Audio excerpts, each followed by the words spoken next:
Not doing a home inspection could cost you tens of thousands of dollars, but more specifically, not knowing which inspections to do could be even more important. Here are the top 3 inspections to do when buying a home in Minnesota. You're at the point of you got the inspector's info and you're trying to figure out, all right, which inspection am I going to get? The first and foremost is get the complete home inspection so you understand what your house is and what you're working with in the situation. The home inspector is going to go through. He's going to check the mechanicals for you. He's going to check the outlets. He's going to check the electrical. He's going to look at the furnace and make sure it's not leaking gas, things like that. Get the complete home inspection, looking in the attic. That would be the first and foremost, most important one to get. And it seems obvious, but I think the thing you can run into, and I've heard this so many times, like we walked through the home, we didn't see any issues. Like we were in the house for 35 minutes. An inspector will be in there for 4 hours. We didn't run the washer. We didn't run the dryer. We didn't turn on the microwave. We didn't do any of these tiny little things that can be just one, annoying to deal with afterwards. The other part that people mistake is they think an FHA or VA appraisal is the same as a full inspection. Right.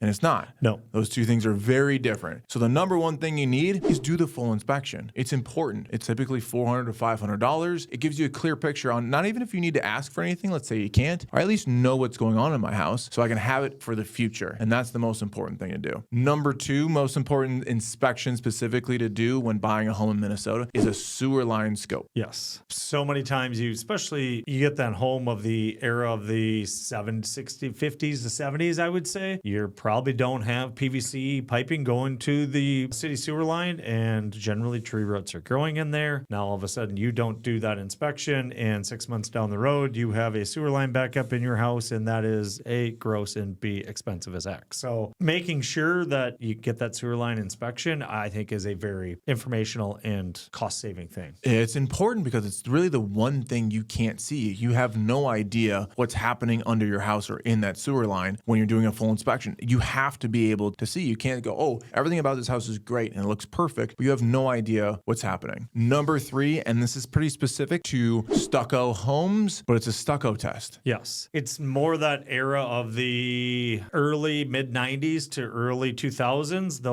There was lots of stucco problems in the state of Minnesota, western Wisconsin, with homes built in that era. So that is primarily one I would get if you're buying a stucco home, as I said, kind of specific buyer for that. But understanding that if there is moisture back there, that is, we're talking hundreds of thousands of dollars, not 5 to 10,000. We're talking hundreds of thousands of dollars. So, and I think the really important part is realize that one, all sellers assume that their house is fine. Hey, I haven't had any issues with it. So this is the other thing of like buying a friend's house or buying a family member's one. You don't do an inspection on. Like they assume that this house is fine. They wouldn't have any worries with it. So take specifically stucco. It's like, oh, they've never had any issues. Why? You don't see any of the issues. You can't. And then you test it and go, yeah, everything behind this wall is all rotted. And we have to take out the stucco, replace the wood behind it, and put stucco back on. It's wildly expensive. And I think something that can get overlooked quite a bit in inspections. Those are the top 3 inspections to do specifically to save you in the long run. Click the link below to download our Sell Smart, Buy Smart plan in 2026.